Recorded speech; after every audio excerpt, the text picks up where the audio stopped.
പാവമായതുകൊണ്ടല്ല നിങ്ങളിരുന്ന് കരയേണ്ടി വന്നത്, പാവയായതുകൊണ്ടാണ്. പ്രിയപ്പെട്ടവരെ, നമുക്ക് എപ്പോഴും പറ്റിപ്പോകുന്ന ഒരു അബദ്ധമാണ്. നമ്മളൊക്കെ പാവങ്ങളാണ്, എല്ലാ മനുഷ്യരും. ഒരു പൊതുബോധത്തിന്റെ കൂടെ സഞ്ചരിച്ചാൽ 99% പേരും പാവങ്ങളാണ്. ഈ പാവങ്ങൾക്ക് എല്ലാവർക്കും കിട്ടാത്ത പണി എന്തുകൊണ്ട് നിങ്ങളെ മാത്രം തിരക്കി വന്നു എന്ന് വെച്ചാൽ വളരെ സിമ്പിളാണ്. നിങ്ങൾ പാവമായി, ഒപ്പം നിങ്ങളൊരു പാവയുമായി, ആരുടെയോ കയ്യിലെ കളിപ്പാവം.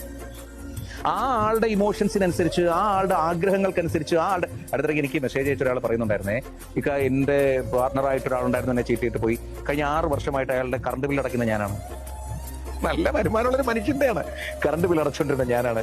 പുള്ളിയുടെ വീട്ടിലെ കാര്യങ്ങൾക്ക് പലപ്പോഴും സാമ്പത്തികമായി ഞാൻ സഹായിച്ചത്. പ്രിയപ്പെട്ടവരെ, നിങ്ങൾ ആരുടെയും പാവകളാകാതിരിക്കും.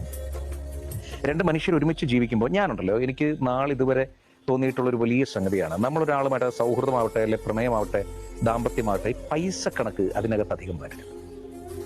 സാമ്പത്തിക പ്രാരാബ്ധം എല്ലാവർക്കും ഉണ്ടല്ലോ. അപ്പൊ നിങ്ങളൊരാളെ സഹായിക്കാൻ നിന്ന് കഴിഞ്ഞാൽ നിങ്ങൾക്കുണ്ടല്ലോ സാമ്പത്തിക പ്രാരാബ്ധം. നിങ്ങൾക്ക് സാമ്പത്തികമായ പ്രശ്നങ്ങൾ വരുമ്പോൾ തിരിച്ച് സഹായം കിട്ടുന്നുണ്ടോ? കിട്ടുന്നുണ്ടെങ്കിൽ കൊടുക്കൽ വാങ്ങലൊക്കെ ഉണ്ടോ? ഓക്കെയാണ്. ഇതല്ല എങ്കിൽ നിങ്ങളിങ്ങനെ കൊടുത്തുകൊണ്ടേയിരിക്കില്ലേ? ഇമോഷൻസിന്റെ കാര്യത്തിൽ അത് തന്നെ. 2 പേർക്കിടയിൽ ഒരാൾ ഭയങ്കര പാവമായിരിക്കും, മറ്റേയാള് പാവയാക്കും.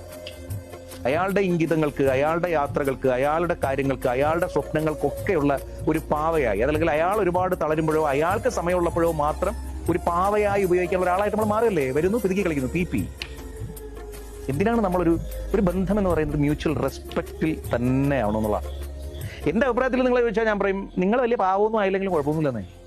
പാവമാകണം എന്ന് ഏതെങ്കിലും ഒരു നിയമത്തിൽ എഴുതി വെച്ചിട്ടുണ്ടോ? നിങ്ങൾ പാവമാകണം ഇന്ത്യൻ കോൺസ്റ്റിറ്റ്യൂഷനിൽ എഴുതി വെച്ചിട്ടുണ്ടോ? ഇല്ല. ഉണ്ടോ? നമ്മുടെ ജനാധിപത്യത്തിന്റെ നീതിന്യായ വ്യവസ്ഥയിൽ മനുഷ്യർ പാവമായിരിക്കണം എന്ന് എഴുതി വെച്ചിട്ടുണ്ടോ? ഇല്ല. നമ്മളത് സ്വയാർജിതമായി നമുക്ക് കിട്ടിയൊരു സാധനമാണ്, അല്ലെങ്കിൽ അമ്മ പറഞ്ഞു പഠിപ്പിച്ചാണ്. അല്ലെങ്കിൽ അയ്യോ അവർ പാവമാണ് എന്ന് പറയുമ്പോൾ, കുട്ടിക്കാലത്ത് നമ്മുടെ അല്ലെ അവളൊരു പാവമാണെന്ന് പറയുമ്പോൾ നമ്മൾ അറിയാണ്ട് നമ്മുടെ ഉള്ളിൽ കയറിപ്പോയി പാവമാകലാണ് നല്ലതെന്ന്. അങ്ങനെ അല്ല. ഇപ്പോഴത്തെ കാലത്ത് ഈ സമൂഹത്തിൽ ജീവിക്കാൻ നിങ്ങൾ പാവമായ പറ്റില്ല. 5 പൈസയുടെ വില കിട്ടില്ലെന്നേ. പാവയാക്കി കളയും. പാവങ്ങളെയൊക്കെയും പാവയാക്കി കളയുന്ന ഒരു സാമൂഹിക വ്യവസ്ഥിതിയിലാണ് നമ്മളുള്ളത്. പോകുന്നില്ലേ? വോട്ട് ചെയ്യുന്നില്ലേ? പാവയല്ലേ? പാവങ്ങളായതുകൊണ്ടല്ലേ. അതിനുശേഷം നമുക്ക് ഏതെങ്കിലും തരത്തിലുള്ള ഗുണമുണ്ടോ? ഇല്ല. കാര്യം എന്താ? പാവമാണ്, പാവകളാണ്. ശരിയല്ലേ? വ്യക്തിബന്ധത്തിലും അത് തന്നെയാണ്. നമ്മളൊരാൾ ആത്മാർത്ഥമായിട്ട് അങ്ങ് എടുക്കും. നമ്മൾ പാവമാണ്, അതേസമയം നമ്മളെ പാവയാക്കുകയാണ്. പ്രിയപ്പെട്ടവരെ, പാവമാകാം, പക്ഷേ പാവയാകരുത്. വരക്കട്ടെ പ്രകാശം.